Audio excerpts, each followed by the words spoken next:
This is Chatter. I'm Shane Harris. This week, historian Tim Naftali on our fascination with the presidency.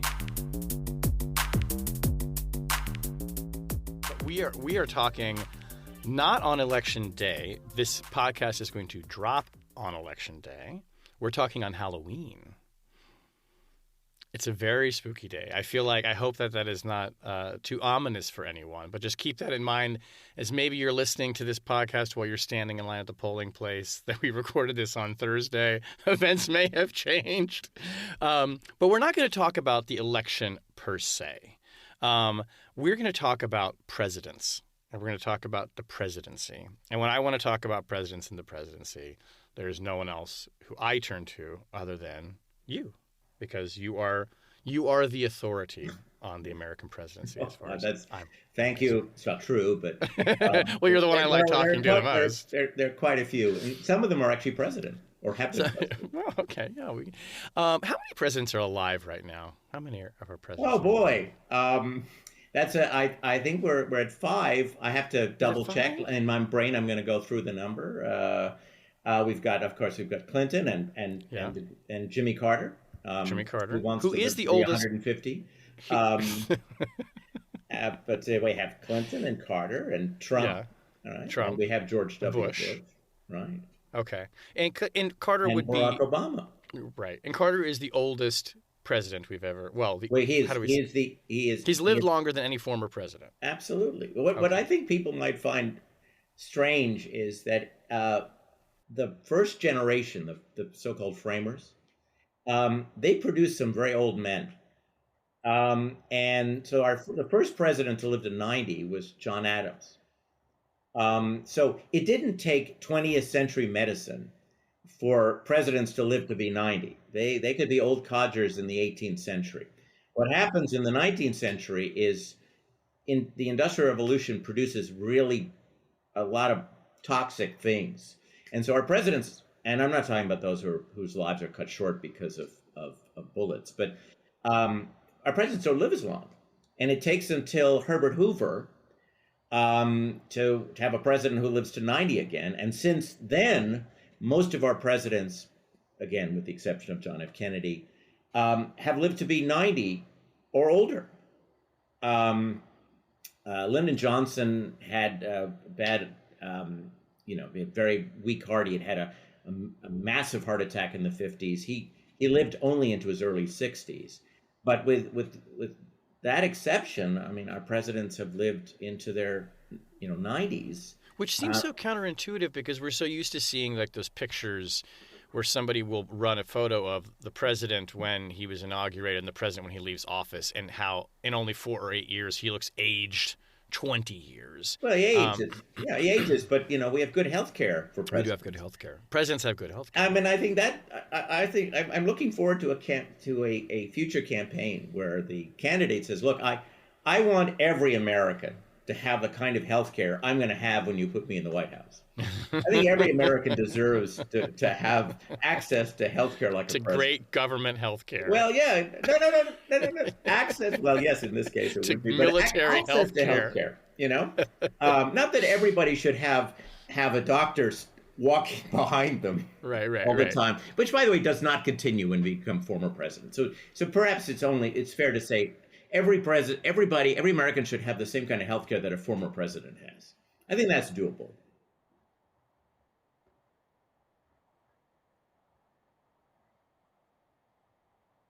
Oh, well, yes, by the end of his term, he will.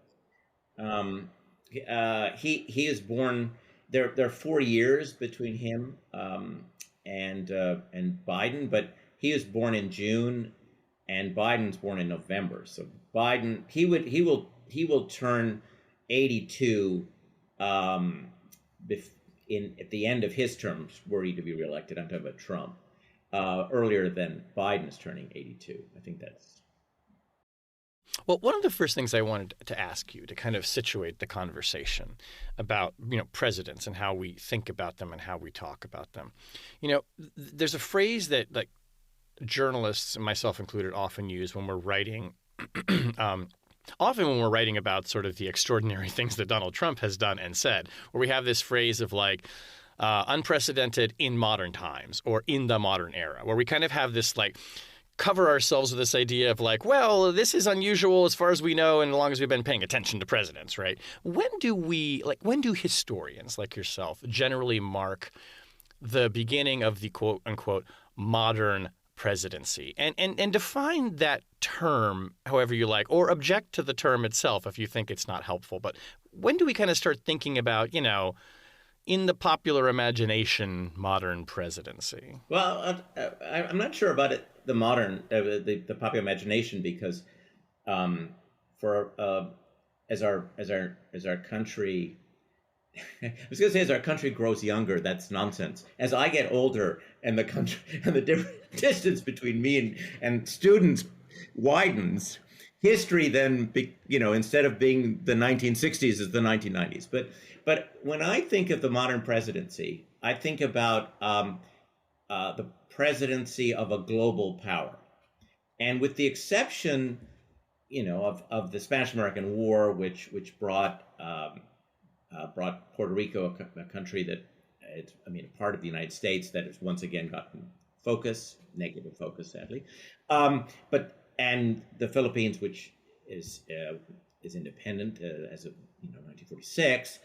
But with the exception of the Spanish-American War, where the United States was briefly a global power, for the most part, until World War II, Americans were uncomfortable with the idea of building the kind of state you needed to have to engage in hegemonic activities outside of the Western Hemisphere. So when I think of the modern presidency, I'm thinking of someone who's sitting on top of a national security state, the kind of national security state that you need for a superpower, which means I'm starting with Franklin Roosevelt, and that's how I define it. It has nothing to do with the number of generations or decades. It's that if the United States as a power changes, then the presidency will change, and then I would date the new modern president from the first person of that new American state. But at the moment, we are an economic and military superpower, and our presidency reflects that. We do not have the same kind of presidency that we had in the 19th century, certainly not in the 18th century. And I would argue, the presidency of Warren G. Harding, by the way, a better presidency than most people give him credit for. It's not the same presidency as what we have today, or what we've had since Franklin Roosevelt. And that's because these were not economic and military superpowers. And the United States, by the 1920s, had the most important economy in the world, because the Europeans had come close to committing suicide in World War I. And so the United States was a source of loans to the world. So the United States becomes absolutely, after World War I, an economic superpower, but not a military one. I think our military we had the 13th largest army before World War II.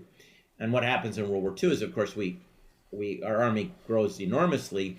And by the way, after World War II, we dismantle our military complex, but then Stalin misbehaves, and then Kim Il-sung invades South Korea, and before you know it, we have the modern national security state. Right.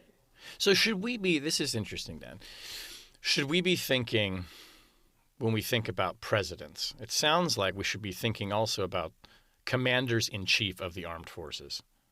Like that it's not, the presidency is inherently about this kind of hegemonic military superpower role, or at least that is equal to he's the head of the executive branch of government. No, it's not inevitable. I mean, after all, George Washington did not militarize the American state. George Washington was the one person that the North and the South, and they thought in those terms then, could agree on to be our first president. And if it weren't for the fact that he existed, I think it would have been very hard for the framers to have agreed to a sort of a unitary executive. The framers were very close to decide or landing on having a committee that would be the executive. So, but he existed, as we know, and he was admired. And so they combined in one leader three really important jobs. One is commander-in-chief, which you just mentioned, Shane, but also head of government, right? We don't have a parliamentary system. The president is the head of government. He is also our head of state. So it basically combines the ritual and symbolic elements of our bald eagle, or Queen Elizabeth II, with head of government and commander-in-chief. There are very few democracies in the world that fuse those three jobs into one person, which gives the American president awesome powers, but also awesome responsibilities. And what happened initially in the Cold War was that we saw the growth of an imperial presidency. As the president attempted to deal with unprecedented challenges to U.S. national security, it was so easy to take advantage of CIA and the FBI and other agencies to perhaps do what Congress was not willing to do. And you had let's call it presidential mission creep that occurred. And we then walk back the cat. Sorry for the mixed metaphor, but we walk, and no one's eating the cat, by the way. We walk back the cat in the 70s after Nixon and after Vietnam. And then the presidency grows again after 9/11. And then we start to walk it back a little bit, but not much. Right. Barack Obama continues a lot of the missions, not everyone, but a lot of the missions that George W. Bush put in place. So we basically had this this evolution of the presidency, with it growing to imperial dimensions and then retracting a bit and then growing again. And it's the outside world that usually depends how imperial our presidency is. You know, that Obama reminds me of a great story I love about him when he's getting intelligence briefings in the closing days of the campaign, but then there's one that he's given, I think, fairly close to the election. I think Mike Morrell actually was his briefer on this, who was maybe head of analysis at the CIA at the time, but. So he looks at – they're basically giving him a counterterrorism briefing about all of the threats and the hot spots around the world. And he kind of looks at this after the briefing and he says, in so many words, he says, before I got this briefing, I was hoping that I would win this election. And now after this briefing, I'm afraid that I might of what will happen. And because it was the awesome responsibility. But the flip of that he talked about – and I think later as well, was that he also was briefed, after he's not elected, on the array of tools at his disposal to address these threats, right, that are kind of uniquely his instruments. And I think that this is something, about the nature of the presidency that I always know. We understand the president to be very powerful as a political figure, but he is exceptionally powerful as an executive. With all of these tools at his disposal. I think this is part of that story. I still find it hard to wrap my head around the fact that a president has a kill list. I'm not sure how many. Most Americans don't need to worry about this. This is not an elite speaking this way. It's just we're busy. We have lives. Many have children and grandchildren. There are a lot of things to do. Right. Supportive spouses or partners. But imagine that, we elect someone with a kill list who gets to, and the kill list is simply, correct me if I'm wrong, you know this better than I do, but it's basically the drone operators have the right, if they find someone, and I think there's some question of collateral damage, and I'm not sure what the rules are. In fact, I'm sure I'm not supposed to know what they are. But if that person is identified and they can confirm the identity, they can kill that person. And they're getting that order, it's delegated, but it's really from the commander-in-chief. So the president of the United States has the power to decide life or death questions in a very personal and direct way. Sure, president who leads us into battle is engaged in life or death decisions, but those are 60,000 feet decisions, right? but we're talking about a drone strike that To a reach out and president touch has someone. ordered, and in the case of Barack Obama, ordered against an American citizen without a Right. trial. That's right. That's right.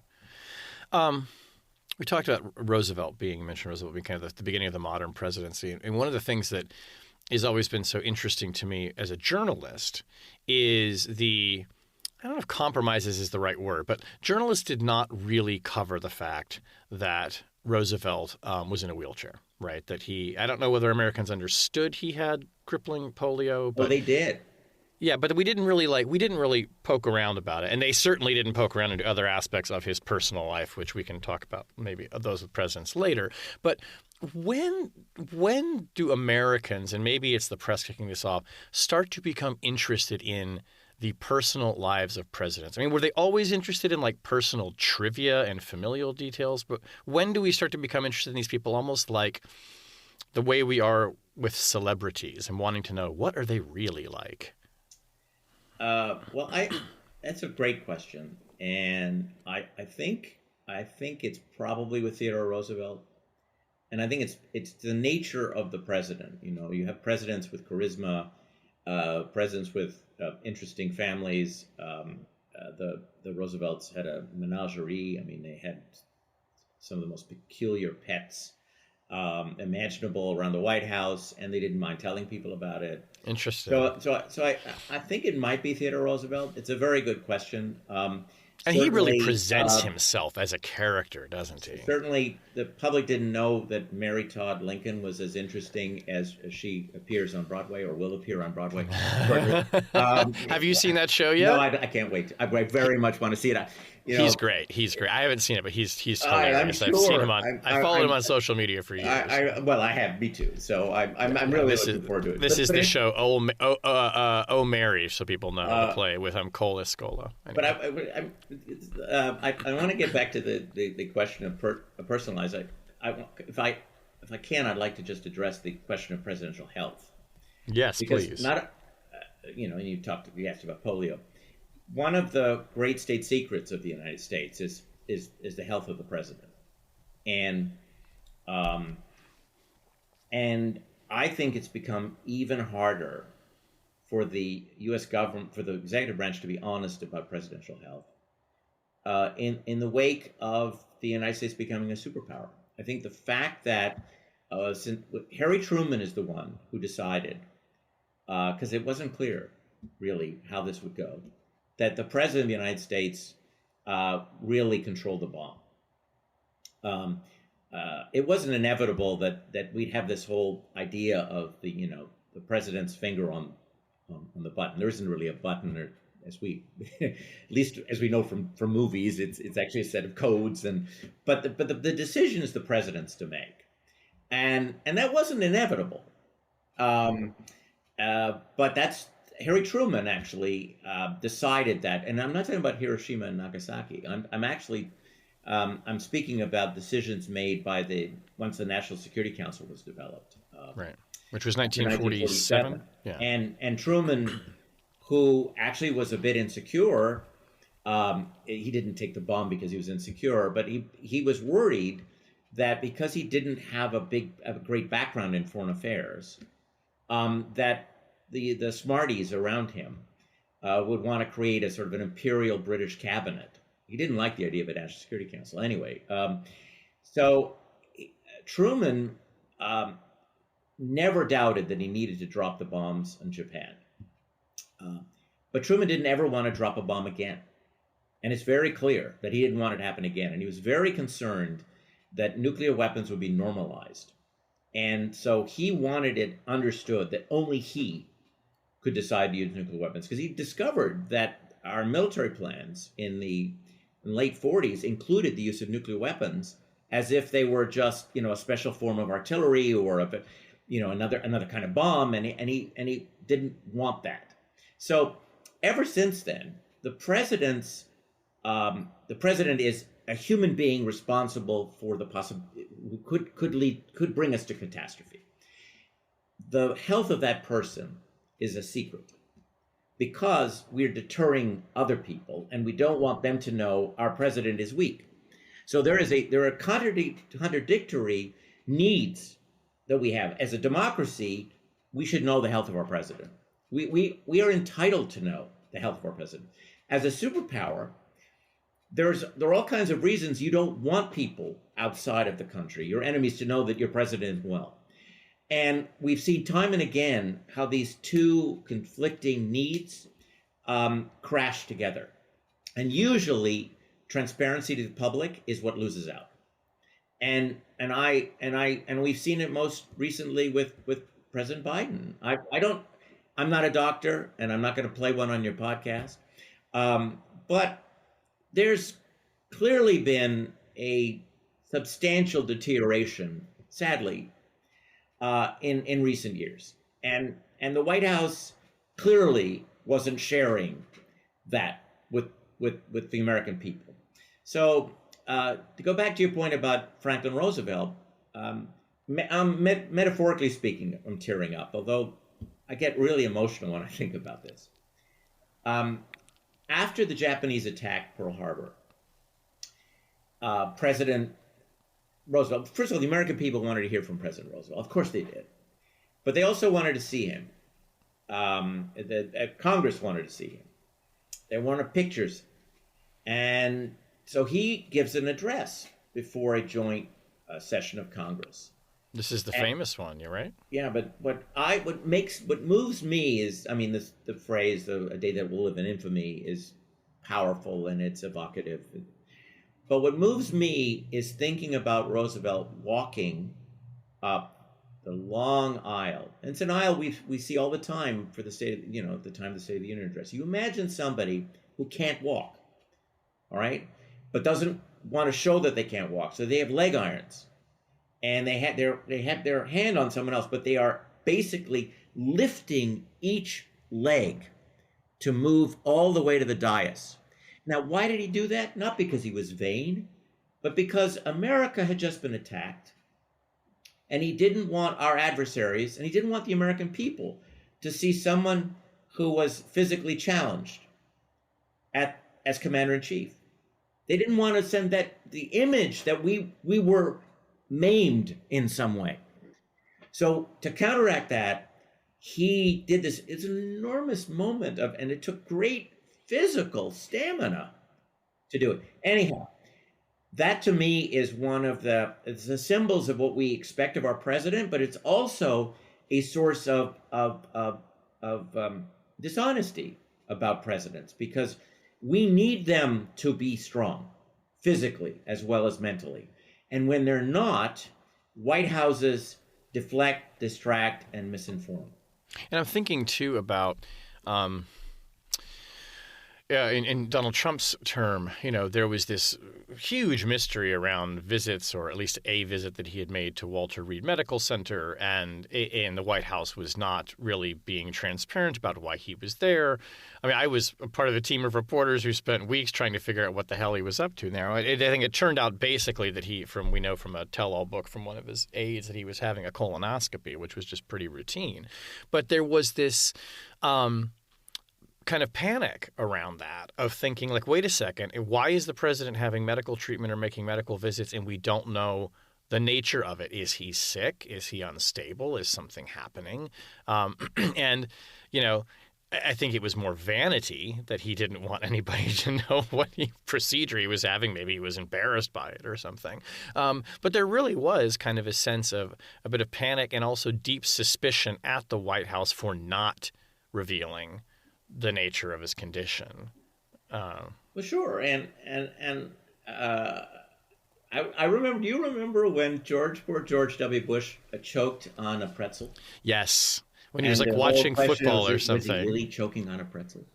Or was it, do you remember that? Yeah, that's partly because we are accustomed to the fact we're not really told what's going on. We didn't know, for example, although we had a sense of it, how sick Donald Trump was from COVID. That's right.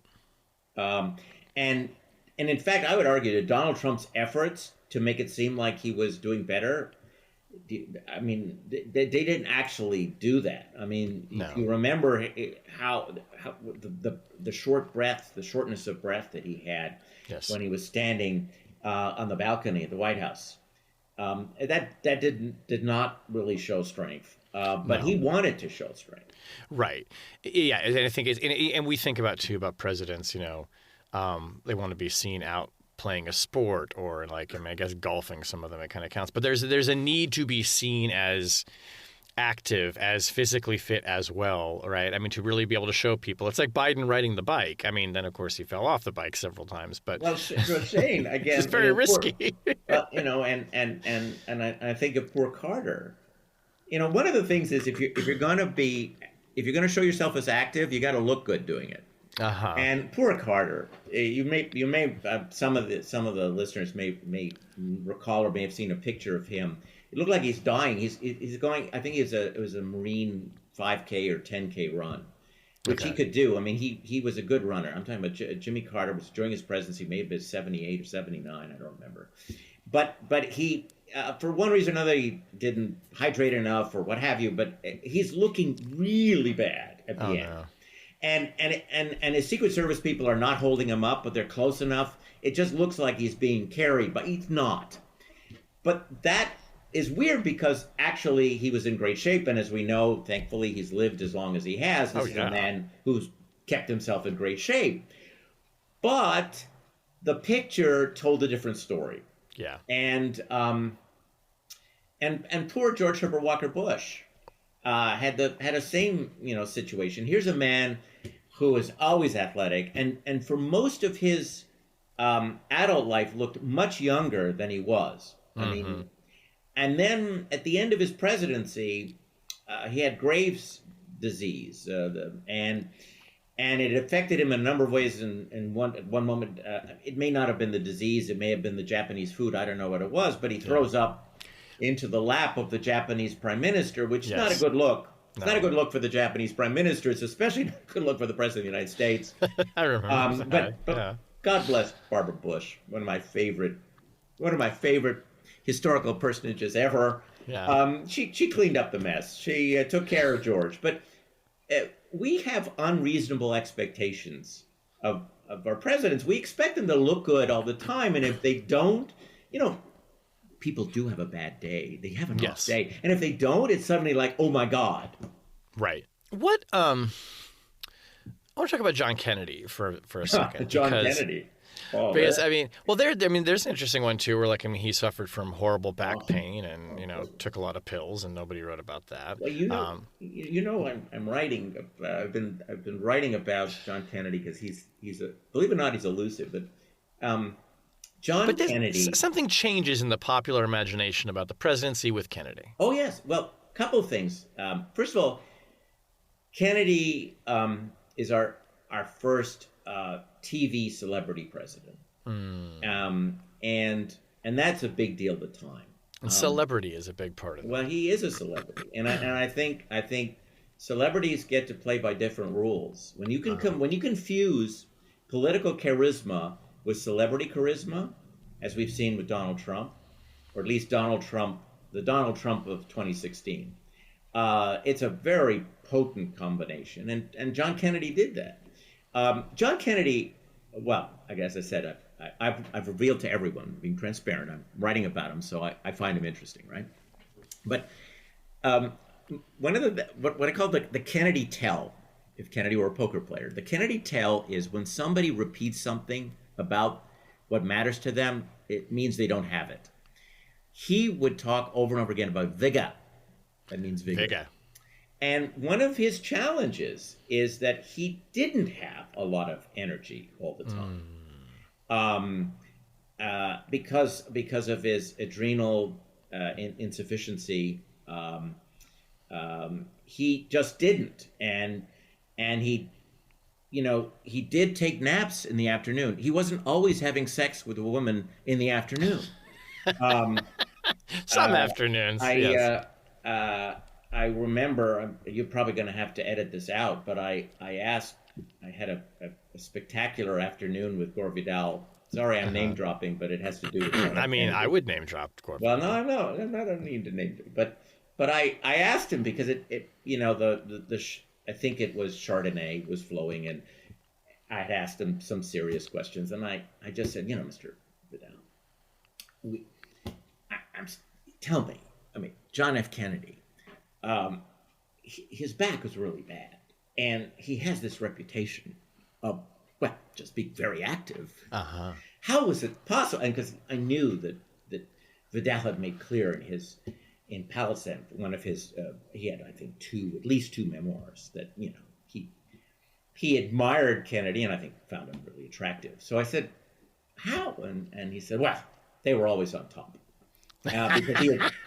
Because he had met a number of the women who he had affairs with. Yeah. And so anyway, so here's the thing about Kennedy and the press, because you asked about that, or you implied about it. When did we get interested in? So John Kennedy's ability to play the game that he was playing, was running out. It has nothing to do with that Dallas, but in 1963, a number of journalists were onto him. To his sexual life? Yes. And we'll never know what would have happened, but Bobby Kennedy was running around putting out fires in the summer of 63. Wow. And we won't know. We don't know if the culture would have shifted and how that would have influenced the 64 campaign had Dallas not happened. But for John Kennedy, his people had to worry. Kennedy himself was reckless, but his brother was the great protector in these matters. And in the 60 campaign, there was this woman who was the landlord of one of his girlfrieds. And she took a picture of him coming out of the apartment, and she sent this picture to J. Edgar Hoover. She sent it to Jack Parr, who was a big time anchor. I think he was running something called the early Tonight Show at that point. Yeah, Jack Parr show. She sent it to Walter Winchell, who was a big time journalist. This is a picture. Now, Kennedy was wearing a hat. He didn't mind wearing hats when he was obscuring himself, but he was clearly not happy that he was having his picture taken. And this woman sent it all over the place. Everybody ignored him. And Teddy White, who is a big-time political journalist at the time, he creates a series called The Making of the President. The very first book was 1960. Big bestseller, and he keeps writing them until the 70s. Teddy White, who was in the tank for Kennedy, I've looked through his papers, and he writes to himself, I tried to I've heard these rumors about John F. Kennedy, and I wanted to test whether, in fact, he was a womanizer. So I went to the Carlisle Hotel, and I saw John Kennedy and Jackie Kennedy leaving the hotel together, and that put to rest for me these rumors of John F. Kennedy. Oh, my God. Absolutely. Well, that answers every question. Because they didn't want to... There was a sense that this was a prurient, to use a word we don't use often. Yeah. That this was beneath journalists. But was there also a sense, too, just not to interrupt, but like, it sounds like the journalists also knew that if the public heard about his extramarital affairs, would they then say, this is beneath the presidency? Well, as we learned in the Clinton era, it's not clear. It depends on the... I mean, that's 30 years later. Yeah, if they're about to blow the whistle on Kennedy. Listen, there's no question that in that era, that would have been disqualifying. It would have been. Oh, I think so, because it would have been shocking. It shouldn't have been shocking, given that that's the era of martinis in the apartment, right? Well, Franklin Roosevelt was having affairs. Yeah, but Roosevelt's the public didn't know that Roosevelt was with his mistress when he died. Mm-hmm. The public didn't sort of connect the dots. Why wasn't Eleanor around? Why wasn't Eleanor in Warm Springs, Georgia, when he was stricken and died? No, the public didn't connect that.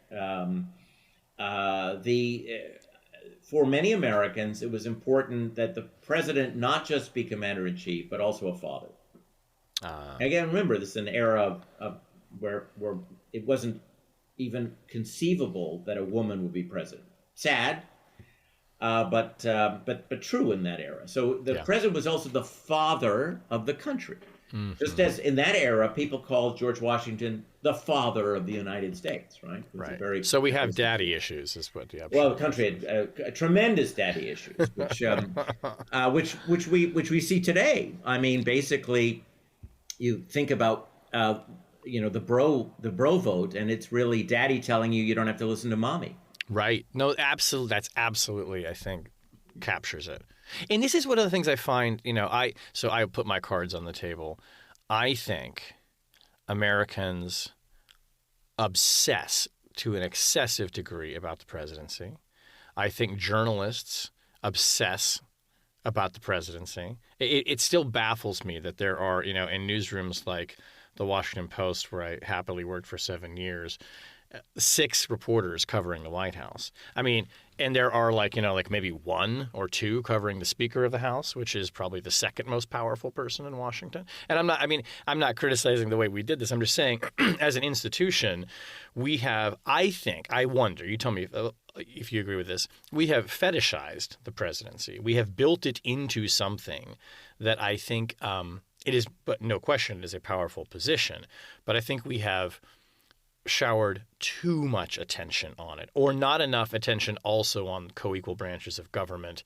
Of course, we're finding out now that we've never really, as the press reported in great detail on the Supreme Court as an institution, we focus on its opinions. Now we're digging in more to its institutions because of concerns of conflict of interest, things like that. But there is just so much attention lavished on the presidency. And maybe it has something to do with the celebrity nature of it. It's a celebrity. It's celebrity because, in fact, there are aspects of the presidency that we don't dig down into. Yeah. Yeah. I mean, I'm terribly concerned, regardless of who wins, that the Supreme Court in the Trump versus United States decision has laid the groundwork for a future abusive president, whether it's Trump or someone else. But we have removed the mystery about criminal liability. And I think that presidents need to be a little afraid that their actions have future negative consequences for themselves.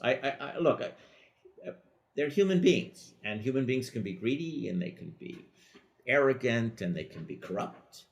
And if they know, and particularly if the people around them know, that there's the possibility of a criminal sanction down the road, which is, by the way, what the framers expected. It's clear the framers expected that a president, once they left office, would be liable, if they deserved it, liable for criminal prosecution. And we've removed it for acts that are considered absolutely constitutional. That, by the way, that's to be defined. But we've also made it presumptive for most official acts. So you could tell the Secretary of Treasury, listen, I want the IRS to audit the following people, because I have a feeling they're not paying their taxes. And under the current Supreme Court majority, I suspect that would be perfectly legal and immune from prosecution because it's an official act, even though we saw in the case of Richard Nixon that it was a product of political bias and meanness. So that is going to be a part of the presidency that I hope journalists are going to obsess about. You're going to have the possibility of abuses of power against ordinary Americans. So I would spend less time listening to what the president says and more time digging into what the IRS is doing and what the FBI is doing, because we've opened the door to an imperial presidency of a scale unimaginable before. Presidents did bad things, and it wasn't just Nixon. LBJ, John F. Kennedy, Truman, Eisenhower used the FBI for political purposes. The scale becomes unbelievable under Nixon. Not so much the FBI, because Hoover won't play ball, but so he gets the plumbers to do it. But the point is that our presidents have misused the agencies of government to go after their enemies, just not all to the same degree. I would like the press, I'd like the media to focus on that. Yeah. But a lot of the focus is on the show, the Yes. pageantry, Yes, the rhetoric, and the politics of and it, the even politics. when the president is in office. And we, I mean, I'm biased here because I grew up in reporting and was trained in covering the federal bureaucracy. I wrote about the mechanics of government and then started writing about policy. I've never gone out and covered a president on a campaign trail, but I always have been aware of the fact that in the press, when we tend to cover presidencies, we don't always get into the weeds of the bureaucracy that they control. And then, so often, people are surprised when they find out, like, well, wait a minute, what do you mean the president has a kill list? I mean, it's not to say that we're naive about this, but we don't spend a lot of time as an institution, or enough time, I should say. We don't spend enough time covering governing, As for Congress, I'm totally with you. As a historian, let me put it bluntly. It's almost impossible to reconstruct the history of Congress with the kind of knowledge that we have of the presidency, because Congress doesn't produce the same documents. They don't document themselves. When members of Congress do a deal, they don't write it down. They don't have a memorandum of conversation the way presidents would have with the National Security Council or with a foreign leader. We don't get that kind of data. Fortunately, some members of Congress keep diaries, although I think the current generation doesn't. So diaries were helpful. But it means that we actually don't know how the sausage is made in Congress. There's some journalists, like a guy named Neil McNeil, who covered Congress for years for Time magazine. And I was going through his papers. Yeah, I'm an archival rat. Yeah. But I was going through his papers because he was covering the 60s very closely, and he interviewed everybody. And so he had a sense of how the sausage was made. And there are congressional journalists who are capable of that and are doing that right now. Yeah, right. But those papers, the papers of the members of Congress themselves, are pretty empty of that kind of knowledge. And so it's not just that we don't cover Congress; it's that Congress is harder to cover, right? Than the White House. It's not just that it's not as sexy. People aren't as interested in what Mike Johnson has for breakfast. It's also that it's harder to do it. Yeah, and that's such a great point. But I believe we have to. Congress is the first and last line of defense against an imperial presidency. And we have seen an enormous cultural shift in how members of Congress, I would argue, define their job. There was a time when people would come to Washington and they would learn things and then try to explain to the people who sent them to Washington, hey, situation's a little different from what I thought. But I'm not only going to get you that bridge built, but I'm going to help us have a better economy, but it's not quite what I said it is. Yeah. Because patronage options are less than they used to be because we don't have earmarks anymore. It's a lot harder to try to show people at home the trade-off. Hey, I'm not supporting the 30% tariff because I don't want your televisions to cost more, but I'm getting a bridge built. Right. It's a lot harder to do.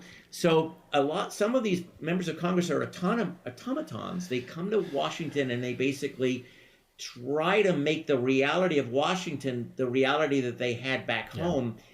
And of course, that's not just the way it is. I mean, actually, it turns out there are things that they learn in Washington that they didn't know back home. So it's a different Congress, too. This opens the door to a question that I want to ask you. Why do Americans persist in thinking that the President of the United States controls the economy? Why is it that the economy is this huge issue on voters' minds that they do not understand that the President has some influence, sure, over the economy, and there's some things he can do and that he can't, but that when the economy is up or down, the President cannot take credit for either? Why do we persist in this misguided belief that he is the economist in chief? Well, I think there are two reasons. One, I blame presidents. because presidents take credit for the economy. Sure.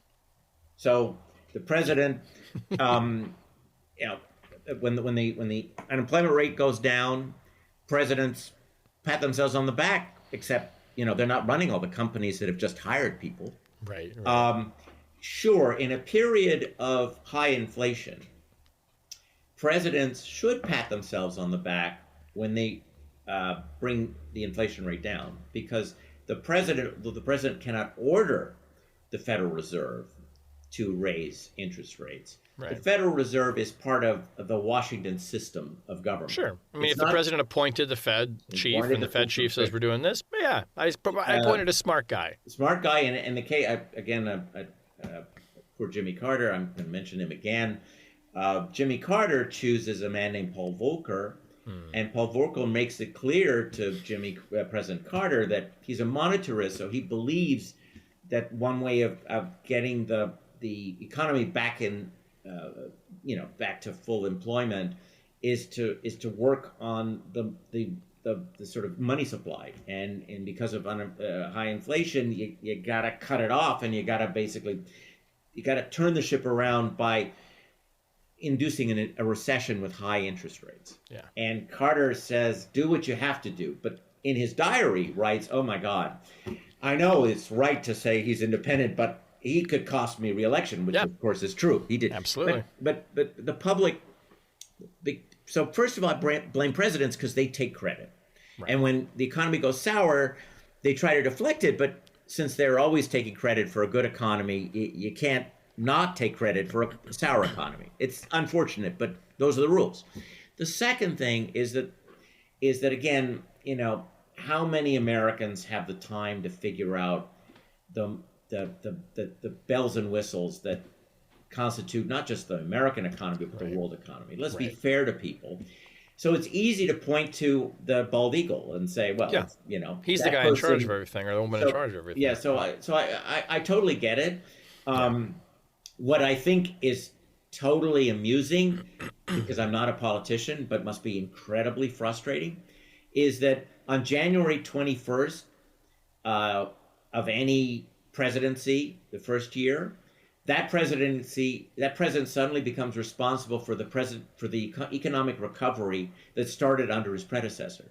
Right. So, you know, in 1992, George Herbert Walker Bush and his team were very frustrated that the country was coming out of a recession. They were happy, but it was coming out of the recession just before the end of the term. And so Bill Clinton, as it turned out, would be given credit for the fact that the aircraft carrier had started shifting before. And it'll be the same if Donald Trump is reelected. He will be given all the credit in January for the fact that the inflation rate will be around or below 2%. And he'll suddenly say the economy is great, when up to now he's been saying it's terrible. And, right, and what he'll argue is, by the way, even before I was president, the economy improved because they thought I was going to win. Right. So all of them were it's doing... It's nonsensical. Yeah. Well, so I wouldn't blame the American people for most of this misperception. Yeah. I blame presidents for it. Well, and I think I blame the press to some degree too for this, because we also persist in kind of like, we don't do enough to remind people, like, listen, you know, these things are not as connected as they may seem. Okay, that's true, except that but the biggest bullhorn is the White House's bullhorn, and absolutely, and then more megaphone, and that megaphone is used to trumpet the fact that the unemployment rate is down or the inflation rate is down. I like this that you're defending my profession more than I'm defending it. I'll defend historians next. No, I don't. Well, you're sort of a member of the press now. You're kind of one of us now. I hope I help clarify issues. You're a talking head. Well, I talk and I have a head.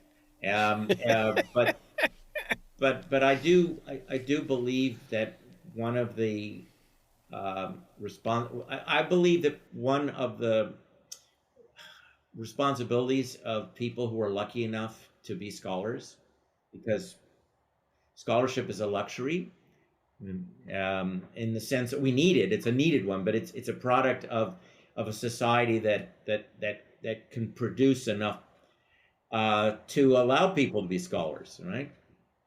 I think one of the ways of giving back is to do your best to try to explain things in a way that is accessible, not explaining it for members of the university elite, because we have a patois, we have a Creole, a language of our own sometimes, but to be able to explain it in ways that a lot of people would not only understand but appreciate, but not necessarily persuade, but just to explain. I think the world is a complicated enough place without just speaking without speaking in a complicated way. I think there is an obligation for those of us who try to make sense of things to share the process in as transparent and accessible a way as possible. Yeah.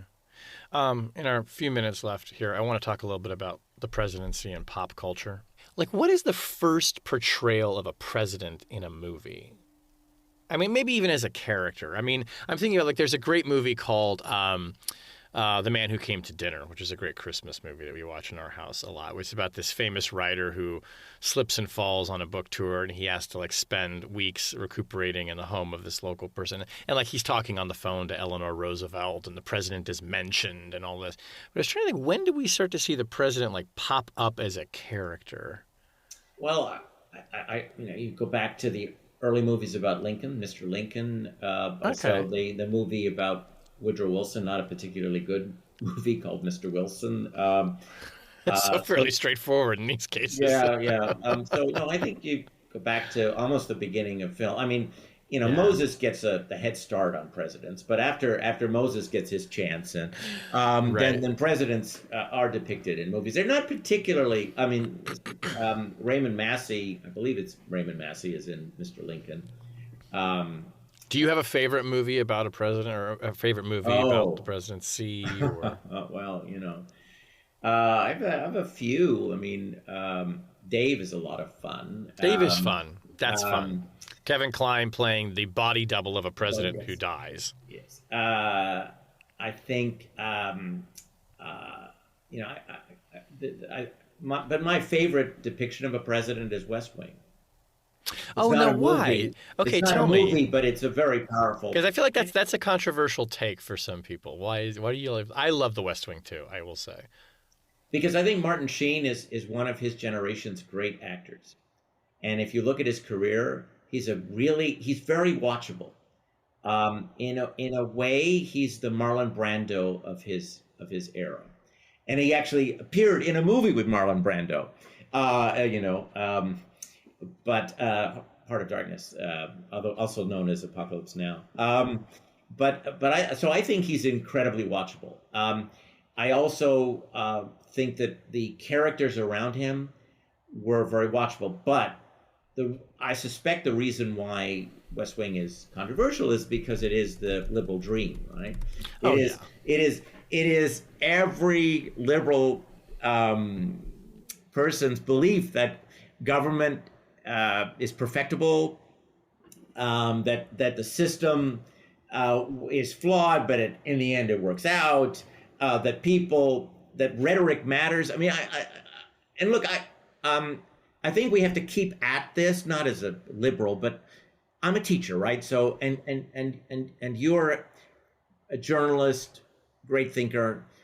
If we didn't believe that people could be I don't want informed. I don't want to say educated because it sounds like we're Maoists, But if people are informed, why would we be in this business, right? Why would I be teaching if I didn't believe that I could help students improve their analytical skills?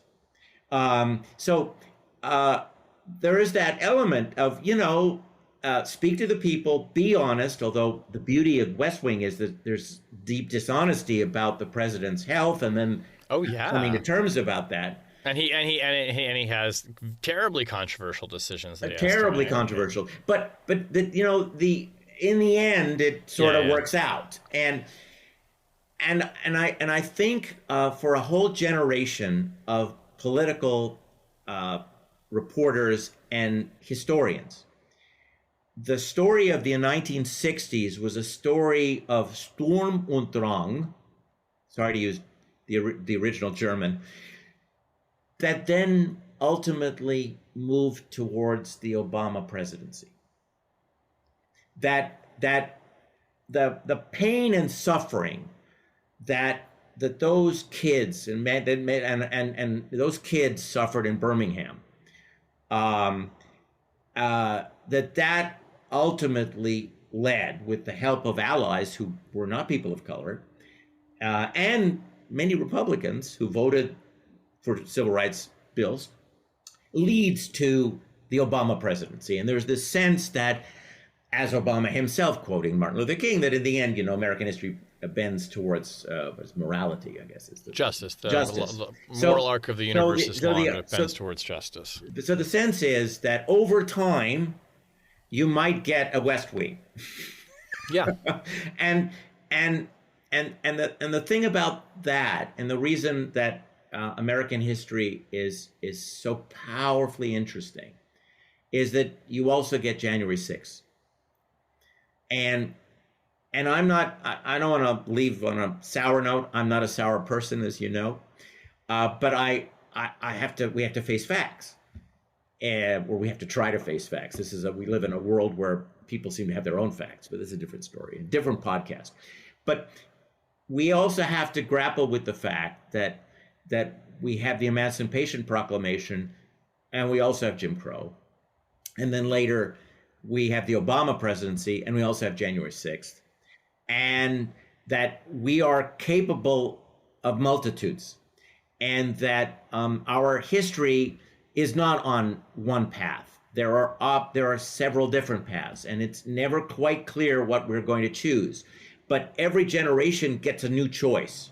So one generation may take us in one direction, and the next one turns us around. So we have this sort of ebb and flow of change. I mean, one of the things that, and history isn't predictable, but human nature is actually, one of the things about us is that we have moments of great social and cultural change, and then we have moments where we go back. I don't want to seem biased, but we turn back towards the way we were before, right? And then we have another efflorescence of a moment of change, and then there's retraction.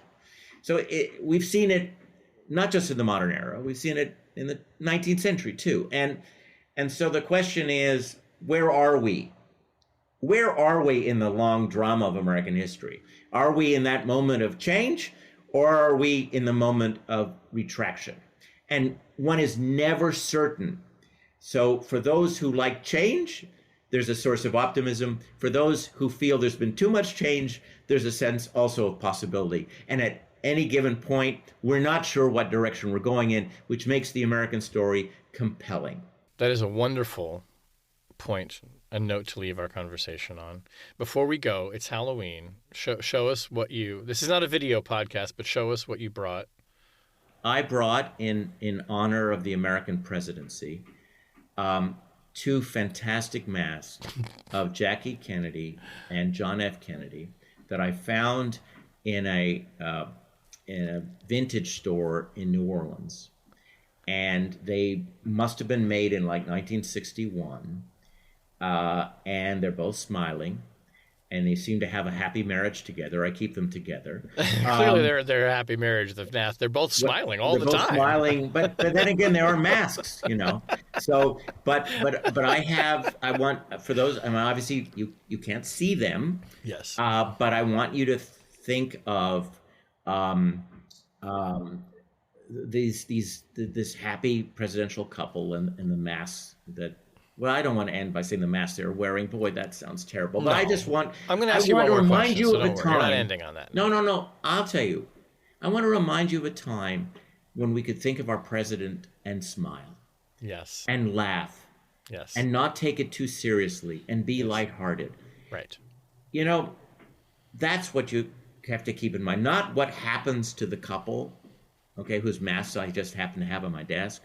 It's the fact that it's a healthy thing for us as a people, I believe, to be able to laugh and smile at our president, and to be able to be lighthearted about ourselves. I'm not saying that we're in that moment at the moment. Right. I'm not going to say what moment we're in, because there's so much up in the air. But I would say that it's healthy, just as it is healthy for us as individuals. I think it's healthy for us as a country, not always to take things too seriously and to find some reason to be lighthearted about the White House. I just think that would be healthy. Whether we're going to be allowed to do that or not, we'll find out. We'll see what the voters have decided, what kind of America they want for the next 4 years. We always do. Right? But at least it's a nice goal to keep in mind. It is a great goal to keep in mind. We should laugh more often. We should be able to laugh at ourselves. We should definitely be able to laugh at presidents. They're often ridiculous. Well, let's keep in mind that George Herbert Walker Bush, one of my favorite presidents, as you know, yes, he brought Dana Carvey. After he lost the 1992 election, he brought Dana Carvey in to the White House to make fun of him. To do the impression, the whole not gonna do impression. That's right. And even though Chevy Chase gave us a crazy view of Gerald Ford, perhaps our most athletic president ever. Right. But who also happened to stumble every so often. Right. Gerald Ford apparently didn't hate Chevy Chase, although I understand a lot of the people at SNL did. Oh, yeah. I think they really did. He's, okay, actual last question as I reach into the chatter box, as you may remember, and ask you a pre-selected question at random. Whoop. Oh, this is a good one, because we were talking about vacations earlier. What is your favorite foreign vacation spot? And you can see foreign vacation spot, let's say, your favorite foreign. Favorite? Paris. Paris, okay. But I have several. It depends on whether you are a big world traveler. I mean you go places that your average traveler does not go. Well, I'm going to be going to Comoros, in the Seychelles and Mauritius after the election. So for me, is that an escape plan, or that's for work? And it's not an escape. I don't need to escape. No, it's a beach plan and a cultural plan. But so it depends on what I'm looking for. To date, I think one of my greatest adventures with one of my buddies is to be on a camel in Sudan. Poor Sudan. Oh my God, that country is suffering, and its people are suffering. On a camel in Sudan, going towards some Sudanese pyramids, which are much less visited than, of course, the famous pyramids in Egypt, and being there with very few people, on a camel with the pyramids, smaller pyramids in front of us, with very few people. With the exception of Germans. Germans are always there. But besides the Germans, that's one of those moments of romance and travel and adventure that I think epitomizes the joy of leaving your home to experience something new. Yes. Paris, I love because I know what I'm going to get. Yes. But I also like travel where I'm not sure of what I'm going to get. And in fact, it broadens my imagination when I get there, because I experience things I didn't anticipate and just love. That's great. It's a great reason to travel. Tim Naftali, my dear friend, historian, scholar, explainer, coffee connoisseur, world traveler. Thank you for coming on today. I hope people, if they've been standing in line to vote, I hope everyone votes. Maybe we've brought them a little lightness, a little enlightenment. But thank you for joining me on Halloween to talk about this great country. And thank you for everything that you do to explain it. Shane, thank you for everything you do. And thank you for including me in another opportunity to chatter.